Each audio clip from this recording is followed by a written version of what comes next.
somo la Injili tunamwona Yesu akitoa changamoto kwa wale walioshindwa kuwa na mwitikio ufaao wa kibinadamu wakati ufaao.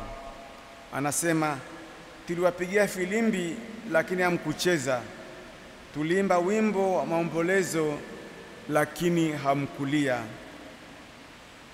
Mahubiri ya Yohane Batizaji yalikuwa kama wimbo wa maombolezo uliowaita watu kwenye kilio cha toba. Hata hivyo, alipohubiri kulikuwa na wengi walioshindwa kuitikia toba ifaayo. Yesu alipokuja alihubiri na kushuhudia maisha mapya ya neema ambayo alikuja kutoa. Pia wengi hawakujibu, hawakumsikiliza. Ujumbe wa Yesu ulikuwa kama muziki wa filimbi ambao ungewatia moyo watu wacheze, lakini wengi walishindwa kuitikia kwa furaha ambayo walialikwa kuiona na kuishi kupitia ujumbe wake na kubadilisha na kuishi maisha ya neema.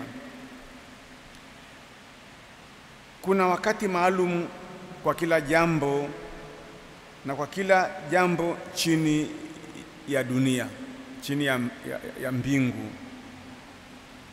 Utume ambao tumepewa ni kuwa makini kwa yale ambayo Mungu anazungumza nasi katika kila dakika ya maisha yetu. Na Mungu anaweza pia akazungumza nasi kupitia makosa yetu. Mungu anaweza kuzungumza nasi kupitia madhaifu yetu, kupitia dhambi zetu. Mungu huzungumza nasi kwa njia nyingi na kupitia watu wengi. Hatuwezi kutarajia Mungu azungumze nasi kwa njia tu ambazo tunaona kuwa za kupendeza. Wakati fulani lazima tulie kwa kuzitazama dhambi zetu kwa uaminifu, tupate nguvu ya kuzikataa. Wakati mwingine tutacheza wakati Mungu anapotualika katika neema yake ya kufariji na anatuuliza tuone waziwazi upendo wake wa rehema.